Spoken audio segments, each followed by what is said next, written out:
Oluwatobi Afolabi is an avid information security practitioner and cybersecurity analyst. He is an active member of the Cybersecurity Experts Association of Nigeria and also the Internet Society Cybersecurity Special Interest Group. His competencies include IT security, operations, cloud security, penetration testing, vulnerability management, threat intelligence, and incident response. Toby is going to be taking us today on cybersecurity or data security as it concerns legal practitioners or legal professionals. Thank you, Toby, for joining us today. Thank you for having me. Good afternoon, everyone. So I would be taking you through data security in law firms. Let me share my screen and my slide. Okay, yeah. So I'll be educating you on data security in law firms.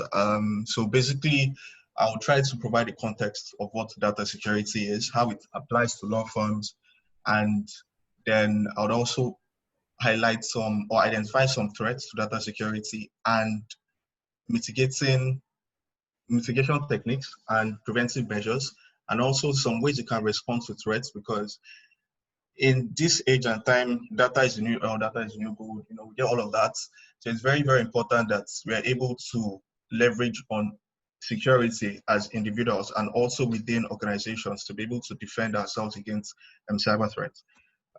So this is our agenda for this session. Brief introduction has done already, and I'll provide the background on data security fundamentals. It won't be overly technical, I promise. I also run through or identify data security threats and threat actors. So we try to identify those people who can potentially harm us, and then it's things that they use in harming us. And then I also tell a little story, more like a case study of how data security is very, very important. And then I'll touch on some considerations we should look at if we want to have a successful data security program. And then I'll also touch on a people, process, and technology approach to mitigating data security threats. And then we have our interesting practical session where I'll be showing you how to encrypt data, maybe sensitive data that you have on your laptops or on the flash drive or removable disk, how to encrypt it so that people who aren't authorized don't get access to that data. And then we move into a question and answer session. Okay, brief introduction. As I said, I'm a security analyst, number of certifications. I currently work with DGS LLC, a cybersecurity solution provider based in San Antonio, Texas. Also, we have our company here in Nigeria too, and we provide services from penetration testing to managed security services, and we also do threat intelligence. So the main topic of discussion basically is data security. As I highlighted earlier, data actually is a business enabler and a business driver. If you'd all agree with me, most organizations leverage on data to make informed decisions, right? So data sort of informs the decisions that organizations make. And then it's quite important that this data that is being used to inform your decision, you protect it in every possible way so that it doesn't end up in the wrong hands, because it can be very devastating if data ends up in the wrong hands. So that's why we have data security, right? So data security, in very, very simple terms, is the process of protecting your most critical business assets against unauthorized or unwanted use. So if you look at data from the perspective of it being a business asset, let's take, for example, in a law firm that has documents or case files backed up in the cloud. The cloud-based solution, right? A cloud-based solution is just basically like somewhere else you can store your data aside from your local computer, probably on the internet, right? So you have different cloud solutions these days. You have Google Drive, there is OneDrive, there is Dropbox, and many others like that. So a picture a situation where a law firm has their data stored on the cloud, right? from case files and all of the information that they will need as regarding to a case. And then you need to use that information probably whenever you want to use it for a particular case, you have to download it and print it out. So picture a situation where you don't have access to that information, right?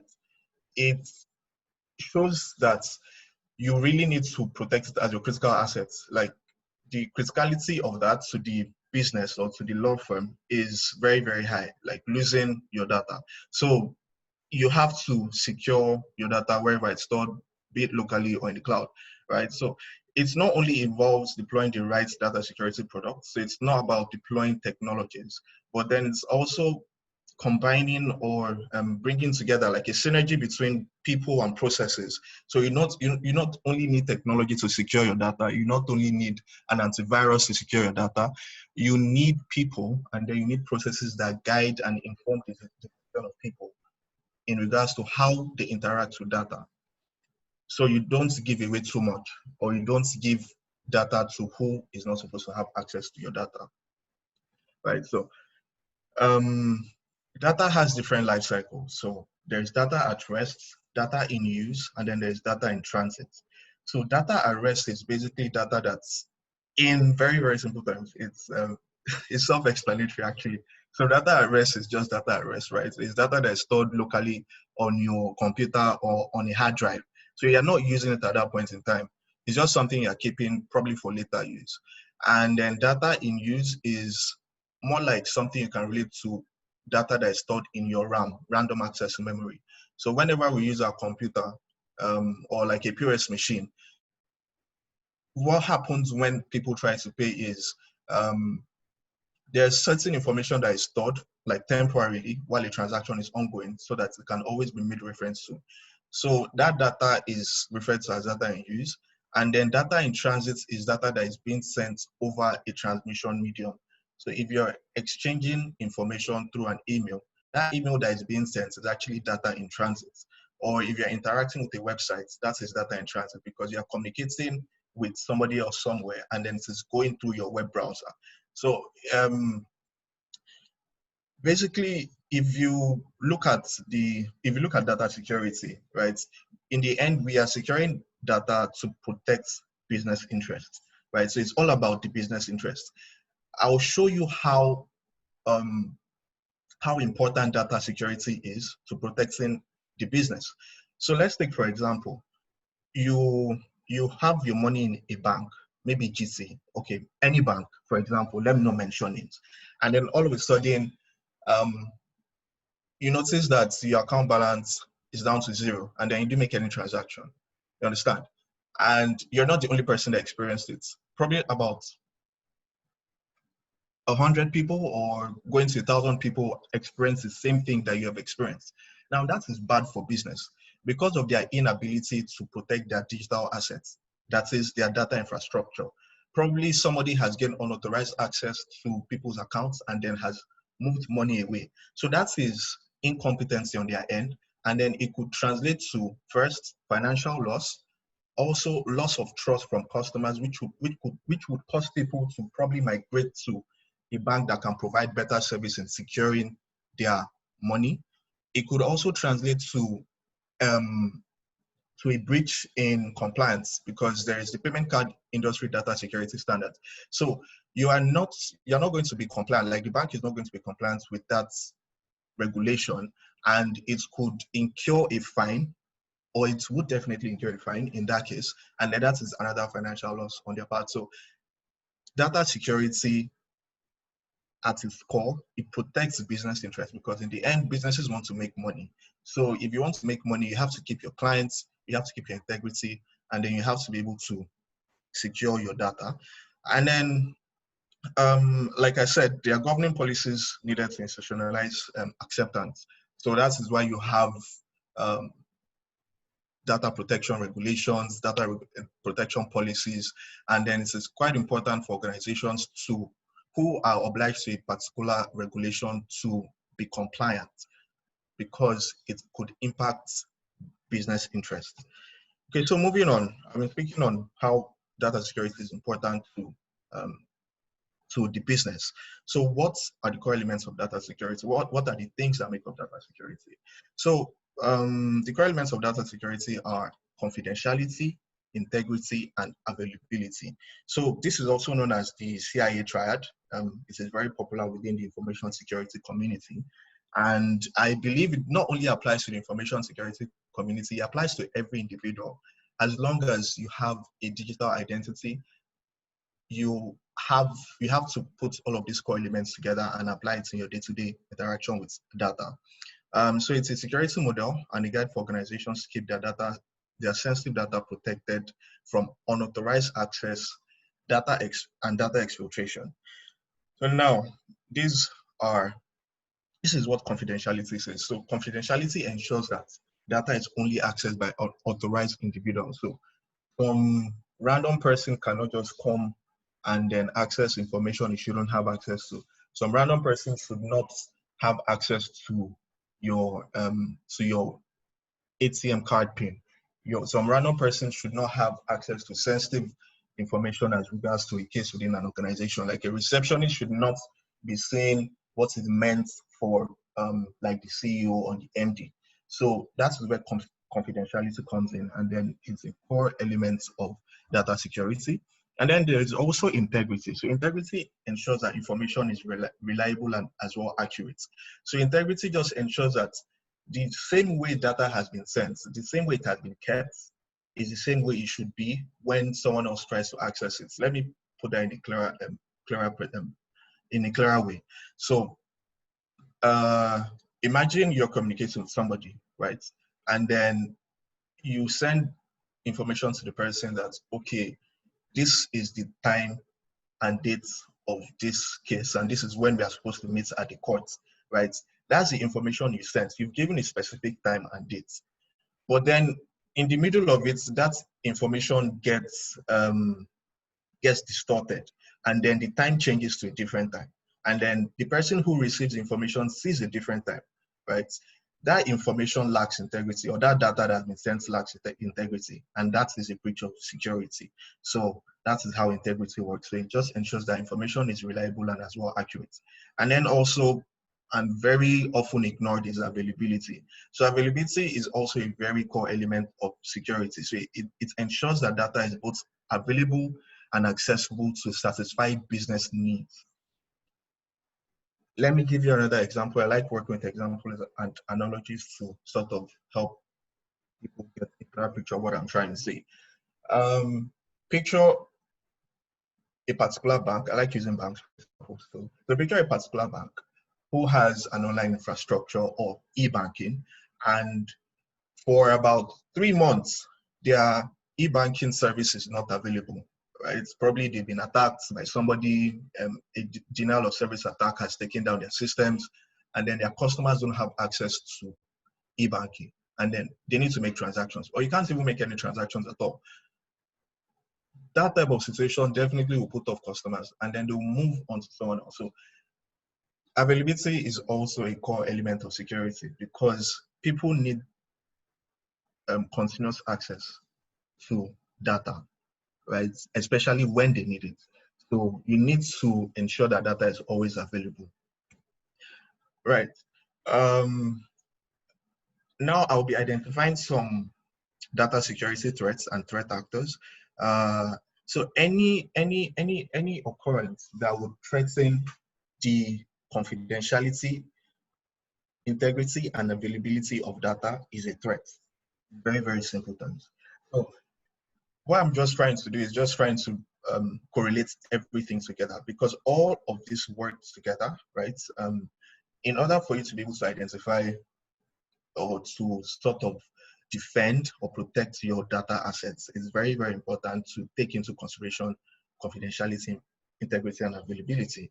So any circumstance, entity, or event with the potential to adversely impact an asset through unauthorized access, which is a breach of confidentiality, destruction, which is a breach of availability, disclosure, which is also a breach of confidentiality, and modification of data, that is a breach of integrity, and also denial of service, which is a breach of availability, is regarded as a threat.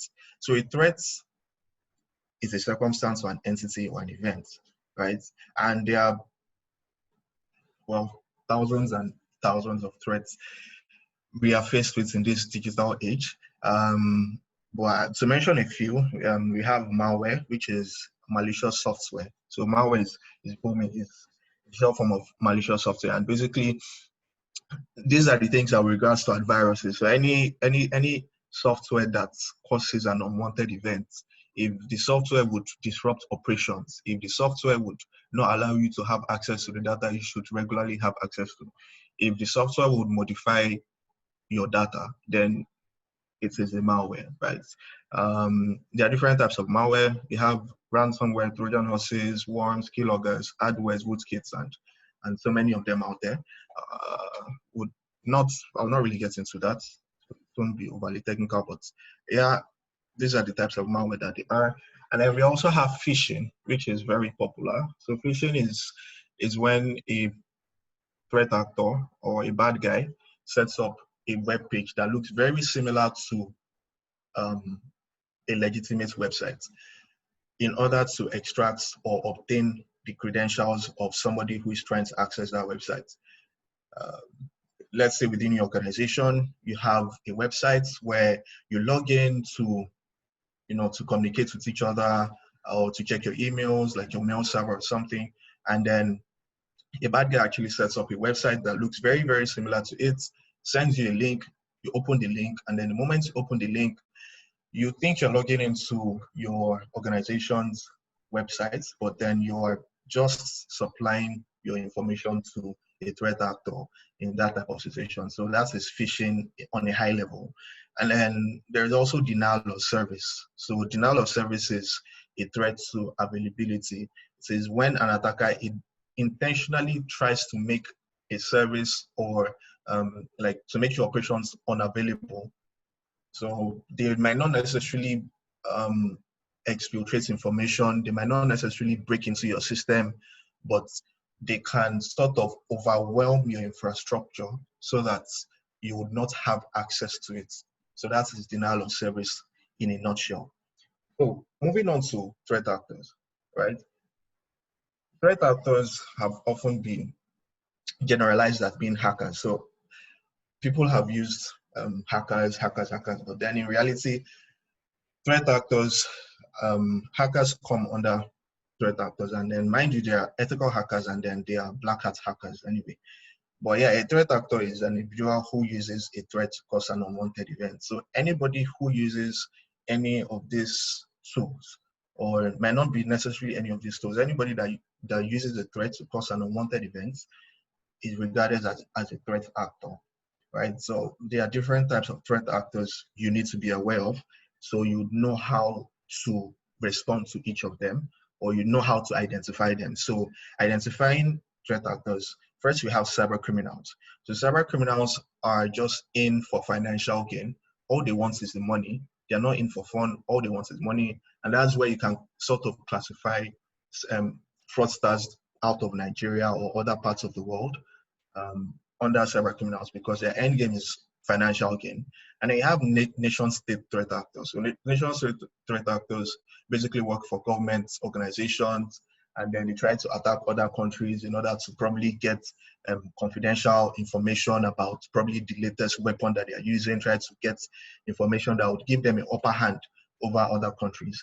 Then you have hacktivists. So hacktivists are people who are fighting for a particular cause. Let me give an example, like the Black Lives Matter movement that has been going on. If there's like a skilled cybersecurity person that decides to hack into the United States government site and then, deface it, you regard to that type of person as a hacktivist. So he's fighting for a particular cause. He's trying to send a message to somebody.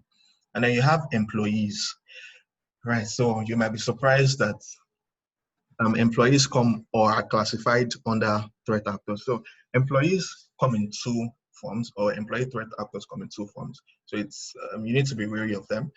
So you have the non-adversarial employee and then the adversarial employee.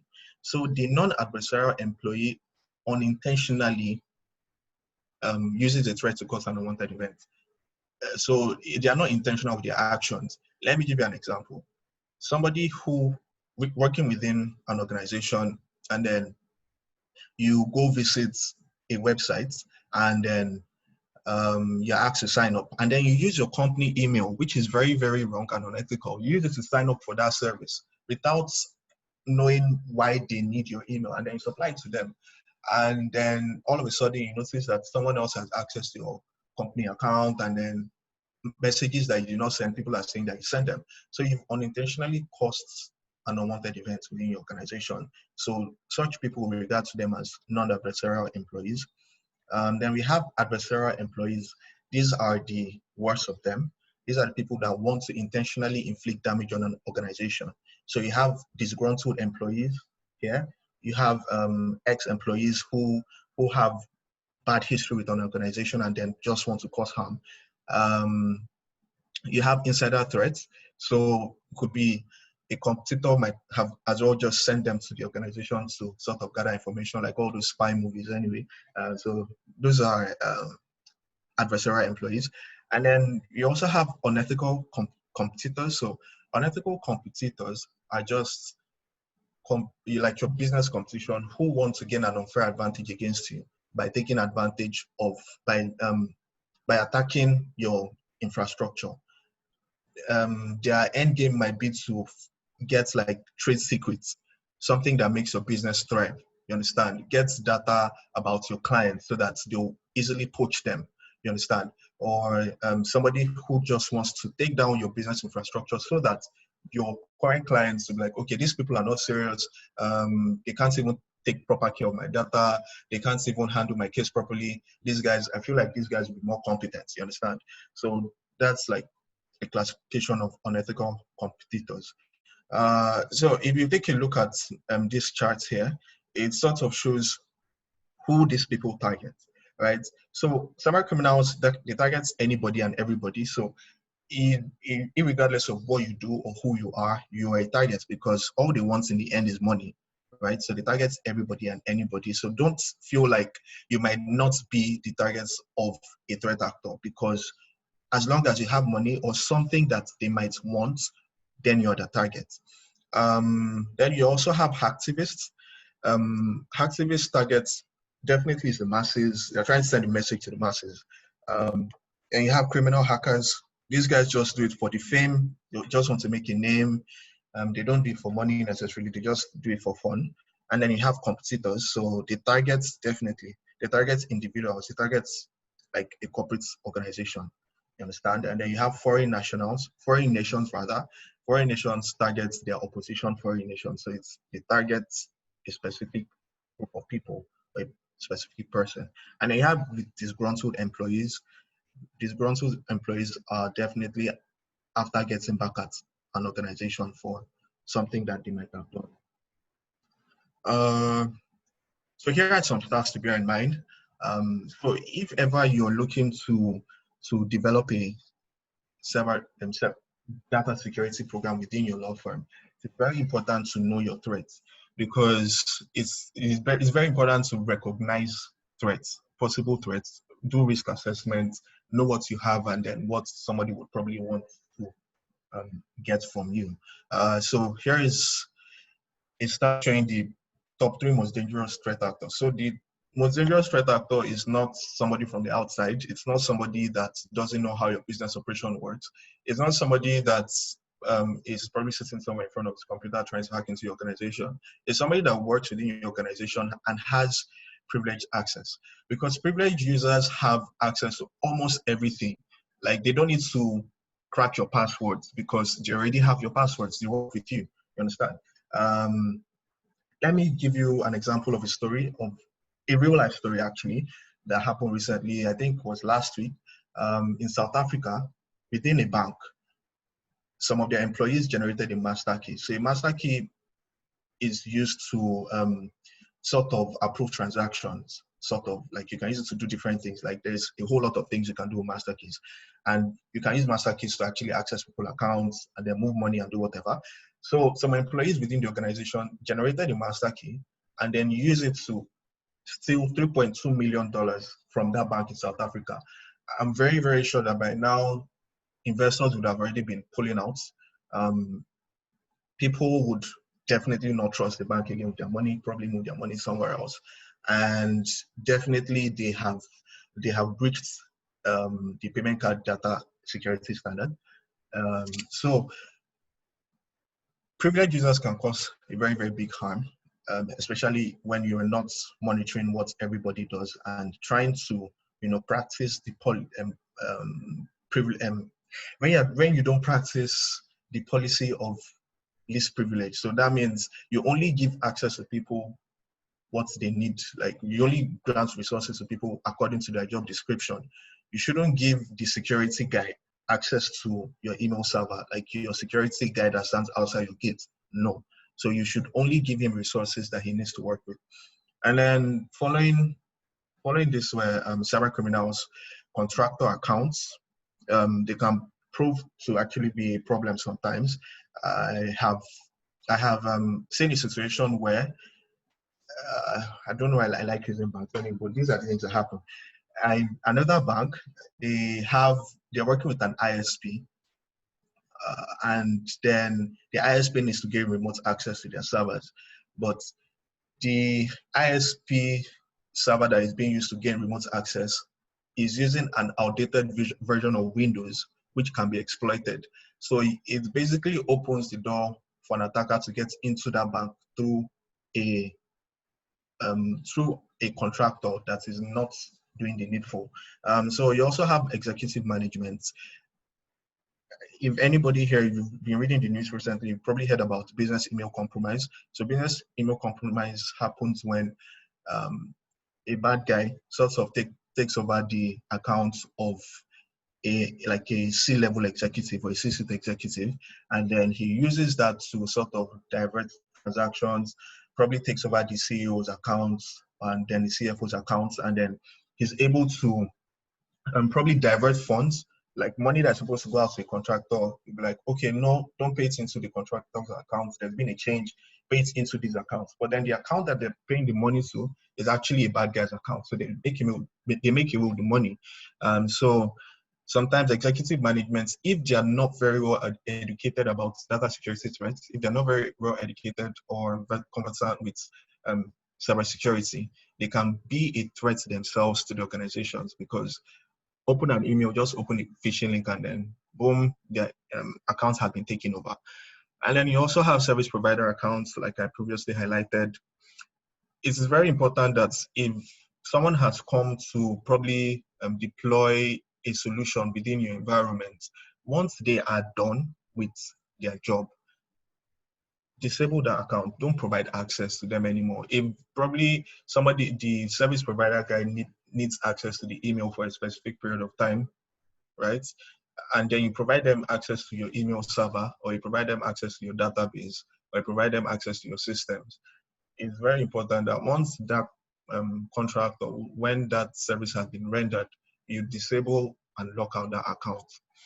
And to the right of my screen, it shows how much investments have been put into securing different types of data that's being sent. But I would like you to pay attention to data at rest and data in motion.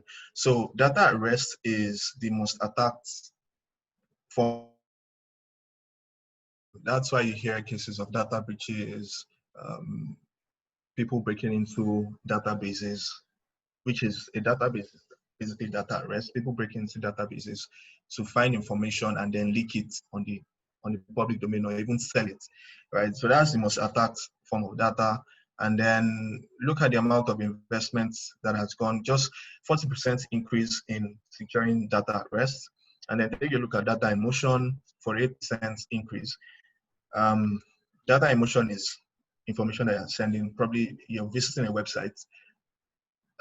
That's an exchange of information, like data in motion. And then there's been a 48% increase in securing that.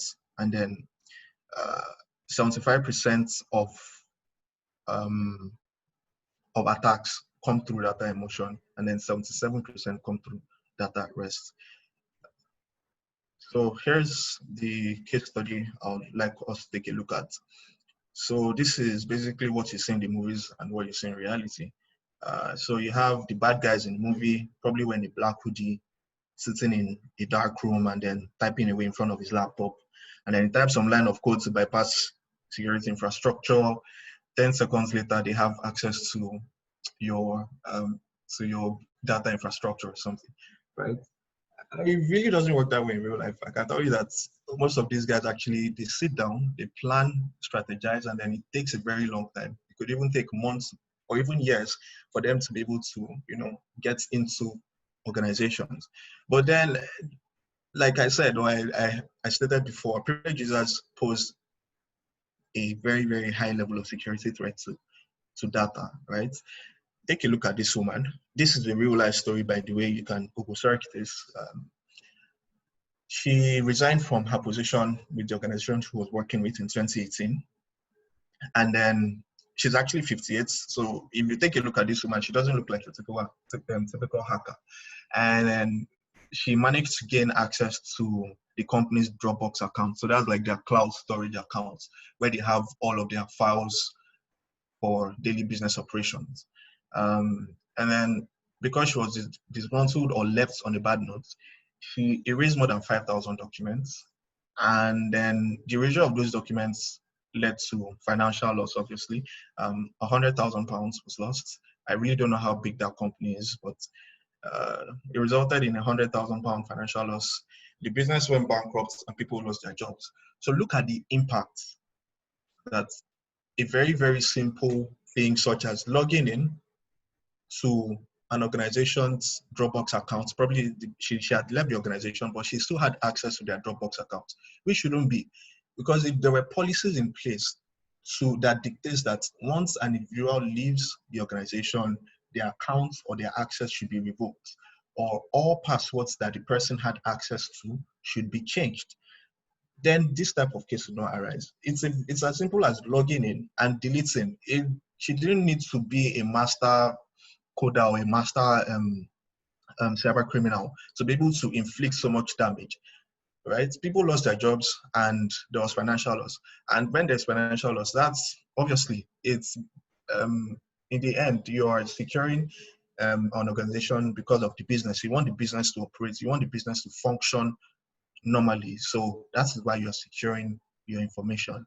So it's very, very important that we take into account people who might not seemingly appear to be a threat, but then will pose a threat to the organization. All right, let's get into data security considerations. So now that we've been speaking about data security, what are some of the things you need to consider if you're going to have a data security program implemented in your firm or in your organization? So there are some questions you need to ask and you need to be able to answer those questions, right? You have to look at what data you have that someone wants. Take it or leave it, data has become an asset. And there is definitely something that you have that someone would want. Your bank credentials, your email and banking ID or password is actually data. Someone would want that to get into your bank account. You understand? Your username and your password is classified as data, right? Someone will want that to get into your email. So you have to consider what data you have that someone would want. Also, you have to look at where your sensitive data is located. Where is it stored? Is it stored locally? All your case files, are they stored on your laptop? Is your laptop secure? Is your laptop protected from malware? Is your laptop, do you have a backup somewhere, right, of that data? And if you have a backup, is it secure? Is it protected? Is it very well guarded? So you need to consider where your sensitive data is located. And that comes after classifying your data. And then you have to also consider who has access to your data, which is very, very important.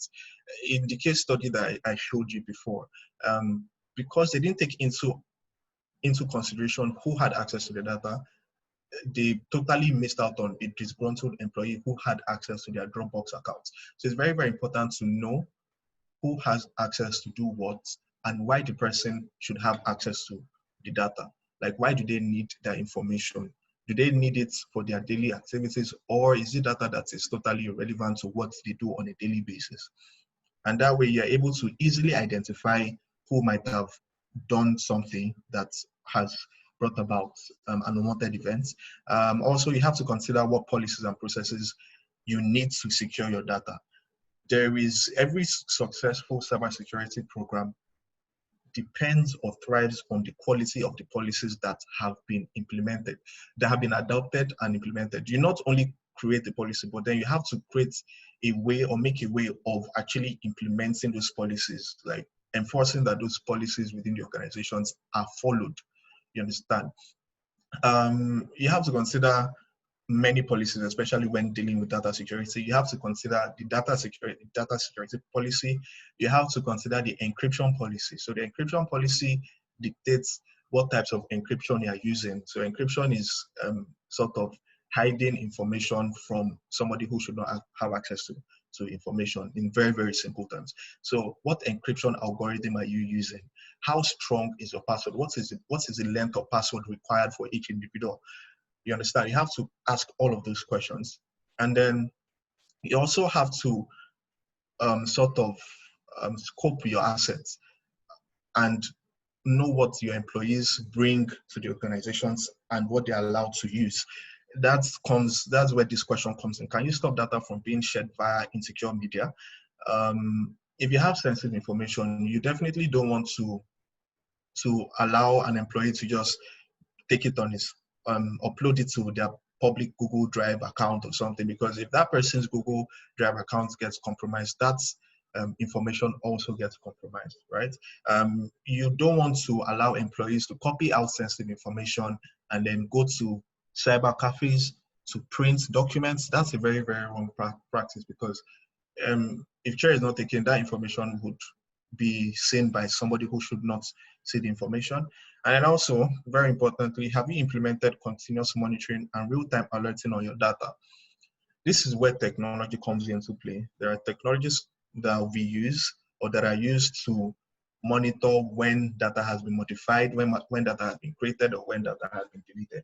They are regarded as file integrity monitoring solutions. So each time somebody opens the documents and makes a change, it's very easy to say, okay, this person was a person that deleted these documents, or this is who modified the document, or this is who created the document. So you need to have that visibility within your organization to know what you have and how to identify what changes are made. So here are some of the data security considerations to keep in mind. So now, in preventing and mitigating security threats, there is an approach that is often taken. It is made up of three core aspects: the people, the process, and the technology, right?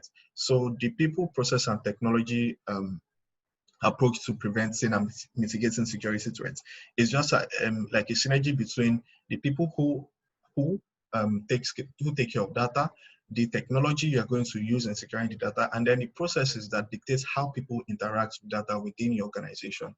So like I said earlier, the people are the who, the process is the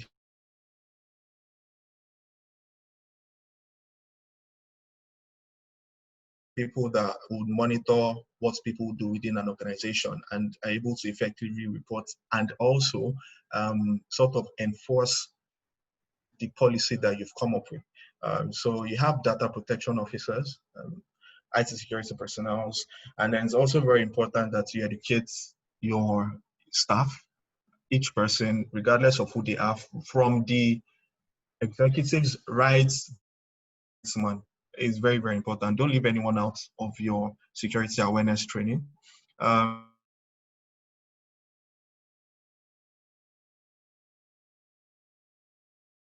Right? So people easily know what they're supposed to do. If you look at like data security policy, for example, if you take a look at data security policy, a data security policy can say you are not permitted to use a flash drive, like bring a flash drive to the office environment. And if you want to enforce it, you have to use technology. So aside from just having a policy, you can sort of close all USB ports so that nobody is able to insert. So even when they insert a USB drive to a company-owned system, it doesn't read it, right? So those are some of the processes and the policies that you should often look at adopting. I'll provide a sample template of a data security policy that you can make use of after this training. Also, taking a look at technology, there are lots of technologies you can use in implementing your data security policy. You have data backup is actually one of, like, you have to effectively back up your data to make it available at all times. So if, for example, in the case study that I looked at, if the organization had a backup aside from the original storage of their documents, then it's easy for them to recover from that incident. But because they didn't have a data backup, it led to the loss of files and a breach of availability.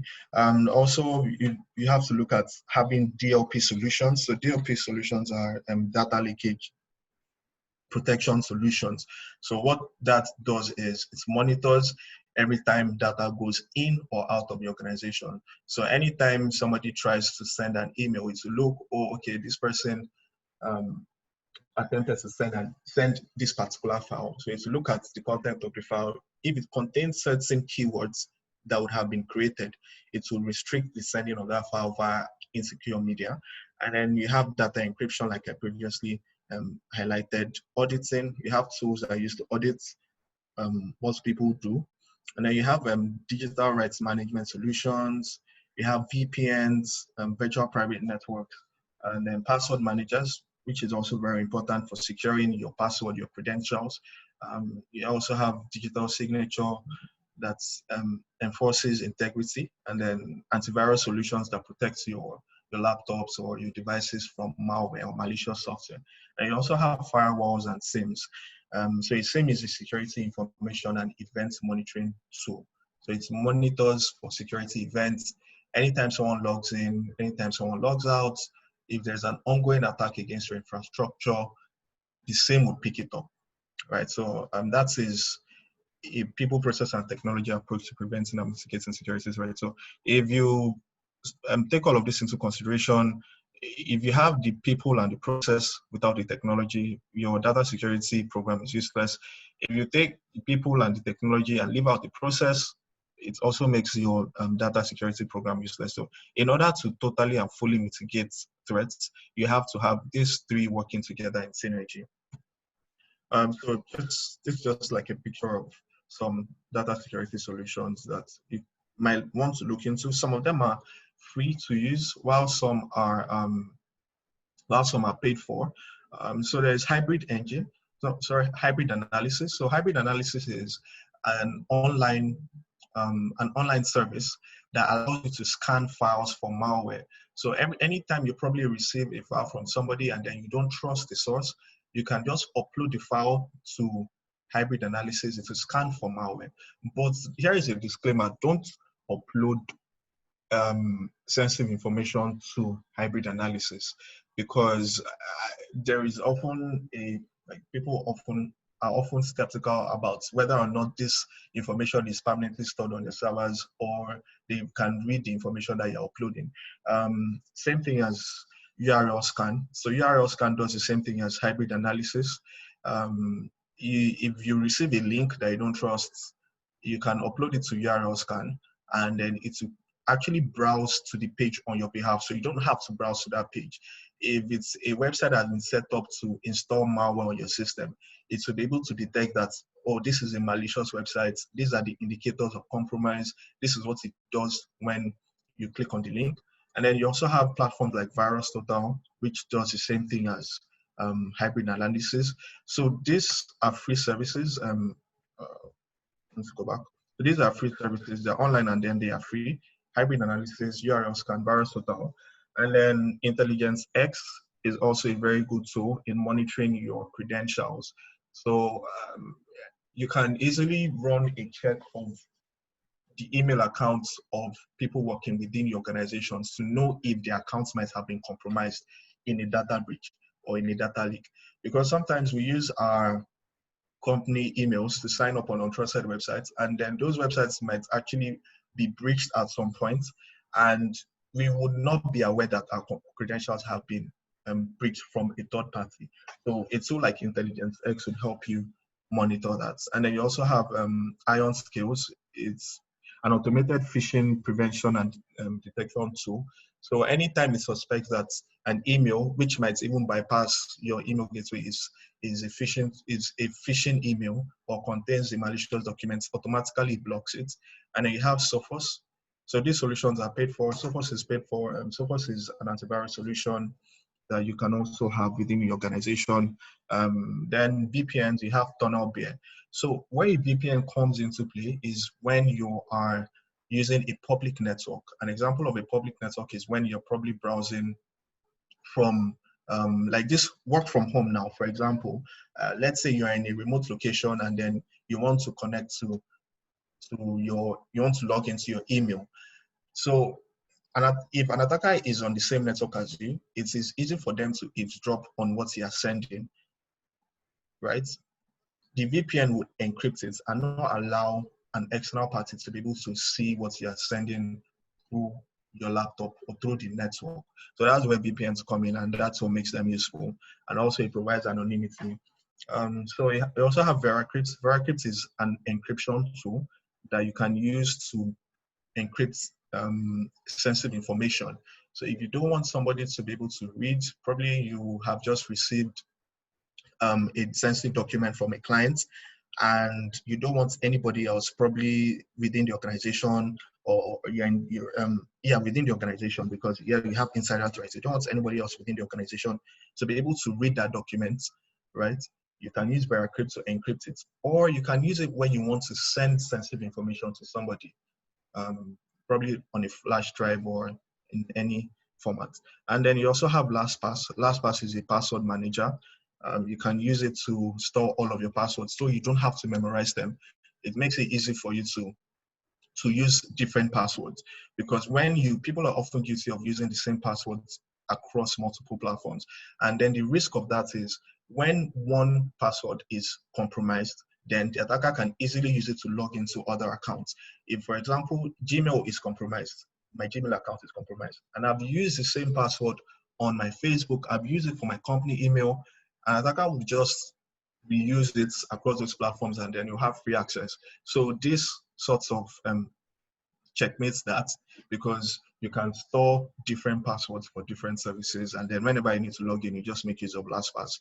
Although it's a paid service, here is a free password manager you can look into using. Nothing VIP Security provides you with, although it's limited, but you can use it to store your passwords, and then they are very secure platforms. And you also have Barracuda, also an email security gateway. And then you have Keeper. Keeper is similar to LastPass. It's also a paid-for service, and then you can use it to store passwords and then generate strong passwords. So speaking of password security, let me show you something. So there's this service called Is My Password Secure?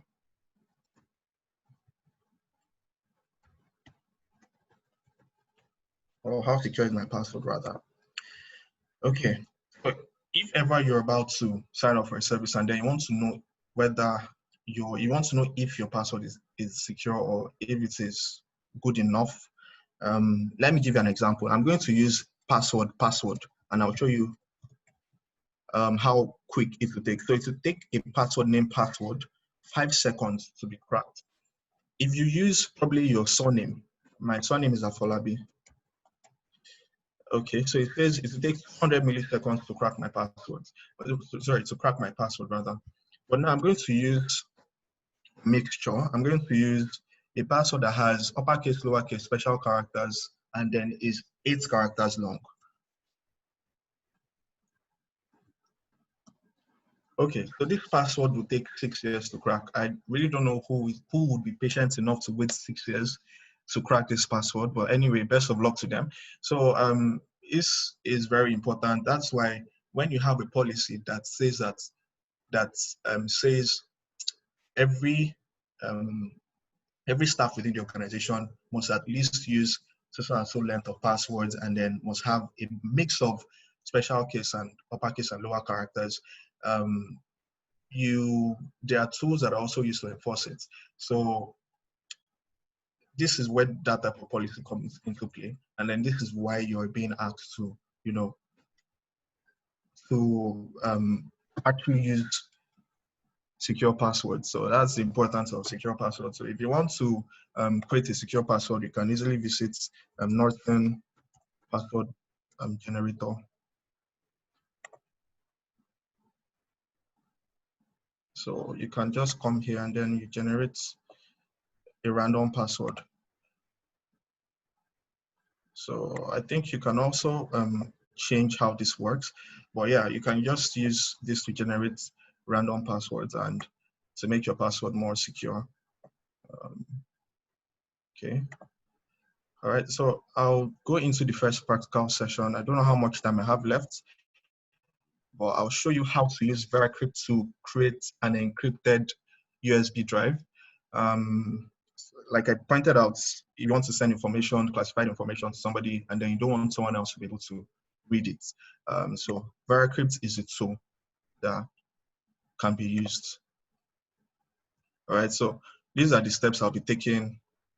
So first thing, I'm going to create a VeraCrypt volume. I'm going to create a USB, virtual USB. Just I would like to engage your imagination here. So I'm going to create a virtual USB, and then on that virtual USB, I'm going to put a password on it. Hi, and Toby. then, yeah. Toby, are you sharing? Are you demonstrating this on a different screen? Yeah, I'm demonstrating. Oh, yeah, I'm demonstrating on a different screen. So I'll stop sharing this one and then. Oh yes, we can only see the PowerPoint. Oh, you didn't see how secure is my password? Oh no. Oh no, sorry. Let me just go back to that. I need to share my entire screen then. Oh, sorry about that. Can everybody see my entire screen now? Yes. Okay, good. So let me just go back to how secure is my password. Right. Okay. I know that we can achieve this in say 10 minutes, I believe. Yeah, we can. Yeah. It doesn't take time at all. Okay, let me just go over how secure is my password. So if I use a password named password, so it says that my password will be cracked instantly. So you can easily come here and put in your password to see how long it will take to break your password. So let me use a secure password. So it says now this password is 1, 2, 3, 4, 5, 6, 7, 8, above 8 characters, and then has uppercase and lowercase. So it will take about 6 years to crack this password. So if you want to use this service, you can just come up here and then paste in your password. And then if you want to generate a random password, you can visit this website, Norton password generator, and then there are different. There is one password. Let me go back to using my history. Norton password generator. Okay, yeah, this one. You can come in here and then you generate the random password. But if you actually sign up under the password manager, they have like a password manager, so it will generate a much more stronger password than this one. So let me put this in on how secure is my password and see how long it will take for it to be cracked. So it will take 4,000 years for this password to be cracked. So you can just leverage on this service to generate random passwords. Check it here to see how long it will take to be cracked, and then use a password manager to store the password because you might not be able to memorize this. Okay. Now I'll move on to data encryption with VeraCrypt. As I said earlier, I'm going to create a virtual USB drive on a real USB drive, and then I'll encrypt it with a password. I'll put information that I want to send, and then I'll decrypt it. Okay, so here is VeraCrypt, right? So if I want to create a new volume, you just come in here and create a volume, and then what you do is you create an encrypted file container. So what this does is it creates a virtual encrypted disk within a file, right? So you hit next, just leave everything as is. And then when it asks you to select a file, you come in here, select file, and you navigate to where you want that encrypted file to be saved. So this is a classified file, right? And I want to not make it readable by any other person. So I'm going to create a volume named volume.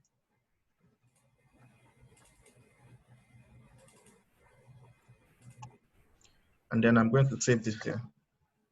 Now, this file is going to represent a virtual storage device. And then when I hit next, it will ask me what algorithm I want to use. Just leave it as the default algorithm.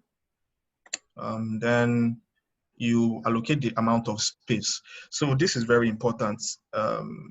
If you're going to create a virtual volume, make sure that you create a large enough volume to accommodate files, because if it creates like a 1 gig volume and then you have a file that is about 6 gig, you can't store it within that virtual volume, right?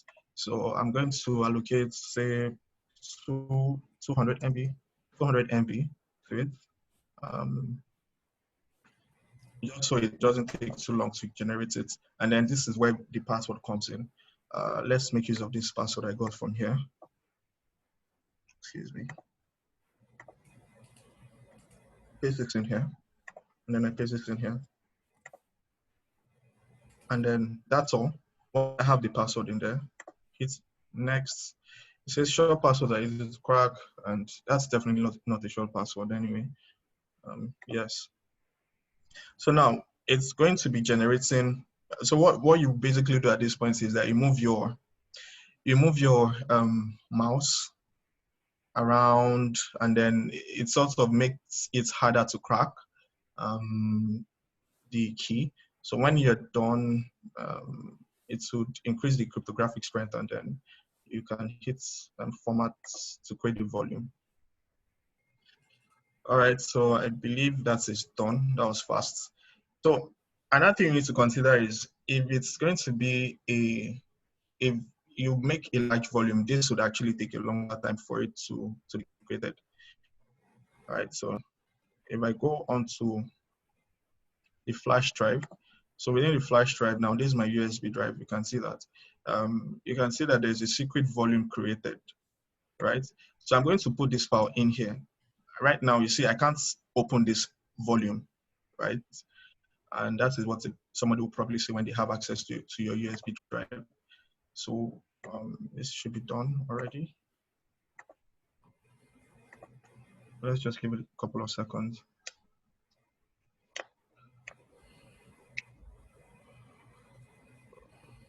All right. Okay, so that has been created. Okay. So let me hit exit. Now,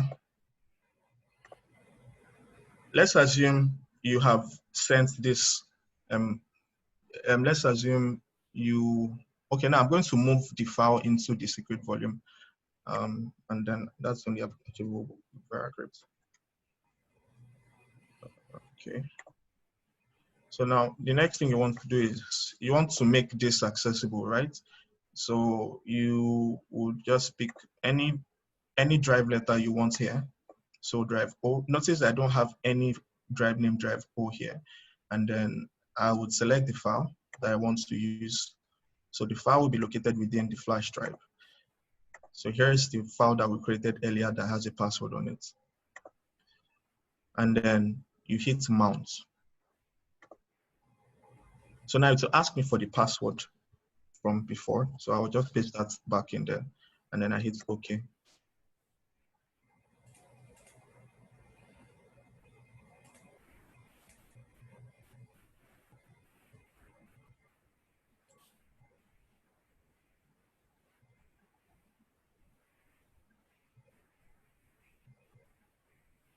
Just take a couple of seconds, and it really doesn't take a longer time. All right. Now, you notice here that I have a disk called local disk O on the right-hand side, on the left-hand side of my screen, right? So it's more like a virtual USB drive. So now I'm going to move this file in here. So let's copy this into disk O, and then voila, the file has disappeared. So when I dismount it, if we go here to the flash drive, which is my USB drive E, I can't see the file I just created. So nobody would be able to have access to your file. Your file has been encrypted. And then this file can only be opened in VeraCrypt. So if I come here and then open, probably you send it to somebody and then they want to have access to that file.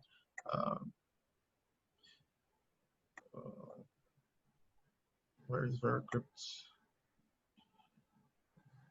Yeah. And then person opens with VeraCrypt. So the only way you can have access to that file is to navigate to where that file is stored, USB drive E, and then secret volume, open this up, and then you hit mount. So when you mount it, you enter the password, or the person enters the password rather. Oh, I need to go back to this place. And then you hit OK.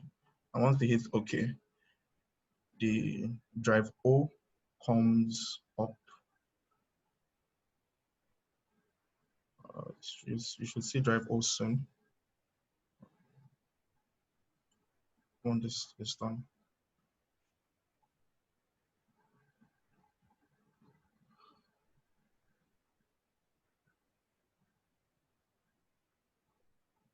Okay, right. So we have local disk O now visible, and here we have a super secret case file. So that is how to encrypt data and ensure that it stays protected, especially when you're transferring it or if you're storing it. So you can just as well do the same thing. If you have data on your desktop that you don't want other people to have access to, you create an encrypted volume with VeraCrypt. You mount it, you put a password, then you mount it. Once you mount it, you can then transfer files into the secure volume. And the moment you dismount it, it's only going to be readable using VeraCrypt after you enter your password. Yeah, so that's about it. Yeah. So do you have these questions on the, you have the questions?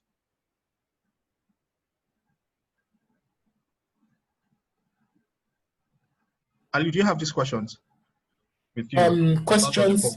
Okay. Yeah. Let me see if I can put those up.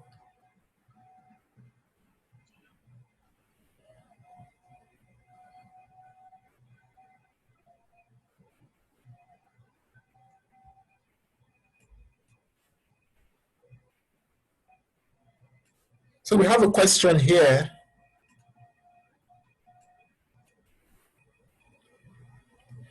The question is, we use Microsoft 365 suite. Would you recommend routing emails through Sophos endpoint or Microsoft Exchange, EOP, or ATP? Is it enough for spam filter? Are these services enough as spam filters? Well, to be sincere with you, in the end, you can never be too secure. So if you're going to, there's something we call defense in depth in security. So you have security at different layers. So if you're going to have all of that working together, at least it's going to ensure that your data stays secure, then why not? You can go ahead and have Sophos endpoints or Microsoft Exchange, ATP, if you can afford to deploy it within your organization. Or look for just look for any affordable email gateway solution that you can use to achieve your goal, your security goal. Yes, I agree as well. Because Sophos is actually a pretty good solution for you to deploy. Yes. And this brings me to my question. I have another question here, and it has to do with the policies. So your data security policies at your firm. I know that through your presentation, you gave examples of what goes on, or how certain things can go wrong in an establishment, maybe from disgruntled ex-employees or people who happen to have access to the data of the firm. So for in a Yeah. law for a law firm now, would you, if for example, when it comes to policies, how would you recommend that these be implemented or deployed, especially when you might not be able to, I don't think it might not be that easy to monitor certain activities. What kind of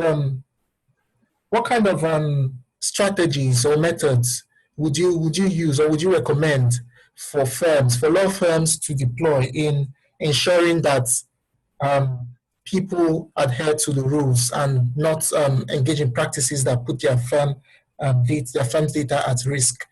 And I'll give you an example.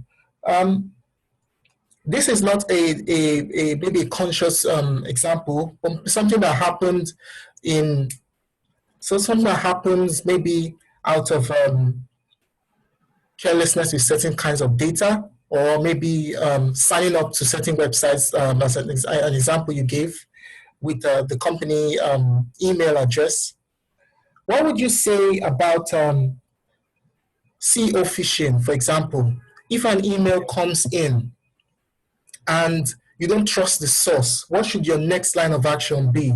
And also, more particularly on that kind of phishing, when you get an instruction from or presumed instruction from, for example, your managing partner or somebody high up in the firm instructing you to carry out an action or send something. Maybe it might be financial, it might be related to finance, or it could be related to sending data, some sort that could compromise your firm. What would you say employees look out for when it comes to dealing with suspicious communication like this? What should be your first line of action? Okay. Thank you. Very, very precise question. Very clear. So, like I said, the people, process, and technology aspect has to be considered when you're sort of developing a cybersecurity program in an organization. And part of the policy would be cybersecurity awareness training. Like, you have a security policy that states that every employee would undergo training at least, can be 3 times a year, it can be 4 times a year. And during those trainings, you help employees to learn about the different cybersecurity threats that they are and how to respond to them. An example of that, you can have a tabletop exercise. You send out phishing emails, probably at the end of an awareness training. And then after educating them on how to respond to phishing emails, you send out phishing emails and then see how many people actually fell for that phishing email. You understand? You just have some guys, you can bring some guys on board to actually carry out those exercises for you. And then in identifying a malicious email or identifying a malicious source or those types of things, there are certain things that are indicators of danger. Let me just put it like that in layman's terms, right? You received an email, and then first of all, it says that it doesn't specifically reach out to you. It just says, hello, you have won a lottery you didn't apply for or something. Or it says, hello, this is the message, download these voice notes that because there's a new type of technique that the bad guys are using now. If anybody here uses Microsoft Teams, they'll send out a phishing email that says that you have received a voice message from so and so. Click on this link to download it and listen to it, right? If you have been educated on how to handle phishing emails, then you'll be able to recognize certain pointers as to what a phishing email looks like. So a phishing email, often it doesn't address you personally, it doesn't address it by your name, it just says hello XYZ, like it doesn't address you as a person. So it's obvious that it's a mass email that has been sent. And then secondly, another thing you need to take a look at, you need to investigate the header of the email. If the email is said to have come from the United States, if you investigate the email header, you can easily use the IP address gotten from the email header I don't know how much time you have. I've showed you how to do that. You can easily use the email header to determine the geolocation information about the person. And then when he's saying he's from the United States Embassy, but his IP address is saying this person is in Nigeria, then you know that there is something wrong going on there. And another way of identifying a phishing email, which is quite straightforward, is you copy out the link and then paste it on URL scan. So you don't have to go to that website by yourself. And then URL scan will actually detect if it's a malicious website, a malicious link or not. So those are some of the response strategies you can sort of adopt, but you only learn those response strategies through training and practice. You understand? So aside from just having the policies that says that you need to have a cybersecurity awareness training for each member of your team, you need to be able to, do those tabletop exercise, simulate those types of instances, and then see how people respond to that. And then that's the best way you can determine if there's actually value from that policy that you put in place. Okay, last question. What are the key performance indicators for data protection and security in law firms? In terms of your key indicators, what do you think they are in terms of data security and protection? Okay, so if I get you right, it's like some of the things that's actually used to measure the performance of your data security, security program, exactly. Right? So some of the things you can use to actually measure your performance or like your cybersecurity program to know how effective it is. Like I said earlier, simulate these things. Get probably like an ethical hacker to come around, try to social engineer some members of your team to see if they can disclose sensitive information. You understand? Try and sort of simulate real life scenarios, and that way you'll be able to identify the loopholes that there might be. Are your security controls effective enough? You understand, like your technical security controls, are they effective enough? Are your security personnel effective enough in identifying threats? You understand? And also in measuring the level of performance of a data security program, if you can as well just look at where you were before you had the program and then where you are now. If you are able to see, probably there were like breaches or there was often malware infection or data leakage somewhere, you understand? And then after you have a data security program, by what level did those things reduce? Or you can even start from the scratch. You bring in some guys to assess environments without having like a data security program in place, right? You bring in a penetration tester, you bring in a vulnerability assessor, you bring in a red teamer to see how much they can get. Then you move on from there to implementing a data security program. And then you try that again. And then you look at the progress from when you didn't have a data security program to when you have a data security program. And then you can be able to sort of measure your performance in that terms. Thank you so much, Toby. Just as a parting comment, Christine Raga says, thank you, Christine. She just made a comment here that when it comes to disgruntled employees, it's important that IT security be synced with human resources such that the employee exit process accounts for data security concerns. A simple checklist will suffice to know which accounts the staff member was using and their passwords before final dues are forwarded. Do you agree? Yeah, that's pretty accurate. Okay. It's also part of this IT security policy that organizations should have in place. Yes, I'll share a template. You've been gracious enough to give us a template. So I'll share the template with everyone so you can have a look at what your cyber data security policy should look like and what it definitely must capture. Thank you so much, Toby. It's been quite interesting learning about data security from you, and also the practical exercises made it more clear, I must say. Thank you so much. Thank you for having me.